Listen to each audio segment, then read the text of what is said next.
నాకు తెలియజేసుకుంటున్నాను. నా పేరు స్వరూప అండి. అయితే నా జీవితంలో చెప్పాలంటే నాకు 7 years నుండి నేను పడిన కష్టాలన్నీ ఉన్నాయి కాదు. చిన్నప్పుడే దేవుని తెలుసుకున్నాను. అయితే నాకు మ్యారేజ్ చేయడం కూడా 12 సంవత్సరాలకే పెళ్లి చేశారు. ఏమి తెలియనటువంటి వయసులో. భర్త మంచోడు కాదు. నాకు 18 ఏళ్ళు వచ్చేటప్పటికి భర్త వదిలేయడం, ఒక పిల్లవాడితో నేను పుట్టింటికి రావడం అన్నీ జరిగిపోయాయి.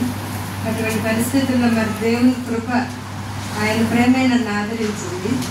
నాకు ఏమి చదువులేదు. నాకు 6th class చదువుతున్నప్పుడే పెళ్లి చేశారు. అయితే దేవుడు నా ఎందుకు కృప చూపించిన విధమున నాకు గవర్నమెంట్ జాబ్ వచ్చింది బ్యాంకులో.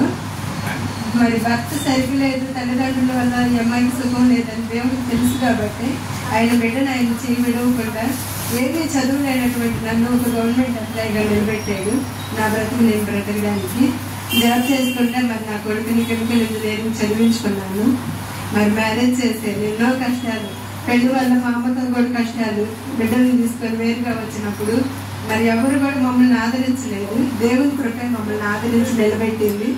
మరి 2 మనవడు మనవరాలు కోడలు నా కొడుకుని పెట్టుకొని జీవించడానికి కృపను అనుగ్రహించింది. దేవుని కృతజ్ఞతలు. మరి అయితే రీసెంట్గా చెప్పడానికి ఏంటంటే నేను అక్టోబర్ నెల నుండి అసలు ఎంత అనారోగ్యంగా సమస్య పడ్డాను అది దేవునికే తెలుసు. ఒకనొక పరిస్థితుల్లో ప్రభా నేను ఎప్పుడు మరి ఏ పరిస్థితుల్లో హాస్పిటల్కి వెళ్ళలేదు. నా వయసు 47 సంవత్సరాలు. మరి ఎందుకయ్యా నాకు శ్రమలు పెట్టాను, నేను ఎవరికి అన్యాయం చేయలేదు ప్రభా, నన్ను తీసుకొని బాధ నేను భరించి నేను అడుగుతూ సమయం కూడా ఉంది. హాస్పిటల్కి వెళ్తే ఒక్కొక్క చేతికి 20 ఇంజక్షన్లు, సరైన ఇక్కడ పోవచ్చు అక్కడ పోవచ్చు ఇక్కడ ఈ నరకు నేను పడుతుంది ప్రభా, నా కొద్ది ప్రభా నన్ను తీసేసుకో ప్రభా అని అడిగినప్పుడు దేవుని కృప ద్వారా ఒక మార్గం చూపించి ఆ మార్గంలో మరి వెళ్ళడానికి నాకు అన్ని విధాలా సహకరించిన నేను కృతజ్ఞతలు తెలియజేసుకుంటున్నాను. నాకు అన్నదమ్ములు లేరండి, అప్పు చెల్లి నేను ఎదుగుతుందండి. దేవుడు ఇచ్చిన అన్నయ్య మరి ప్రతి క్షణం నేను హాస్పిటల్ 2 నెలలు ఉంటే వదిలిమగా అన్నయ్య కానీ నన్ను అంటు పెట్టుకోండి. నా కుటుంబంలో ఏ కష్టం వచ్చినా కానీ తన సొంత చెల్లిగా నన్ను ఆప్యాయత కలిగిన చెల్లిగా ఆదరించి తను బాగలేని పరిస్థితిలో కూడా వచ్చి నా ఇంటి పరిస్థితులు చక్కబెట్టినటువంటి విధానంటే నేను స్తుతులు స్తోత్రాలు వందనాలు చెల్లించుకుంటున్నాను. మరి మేము 2018 నుండి ఈ యొక్క ప్రేయర్ ఫెలోషిప్లో మేమందరం ఆదరణ కలిగిన కుటుంబంలో ఉన్నాము.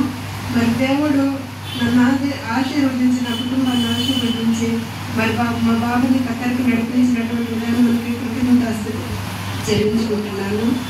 మరి బిడ్డల విషయం అండి, ఆరు శ్రావ్య మరి వాళ్ళిద్దరే కొంచెం ఏదో ఆటిజం ప్రాబ్లం అని నేను చెప్తున్నాను. మా బిడ్డల విషయంలో కూడా మీరు అందరూ ప్రయత్నించినటువంటి విధానానికి మీకు స్తుతులు స్తోత్రాలు వందనాలు చెల్లించుకుంటున్నాను.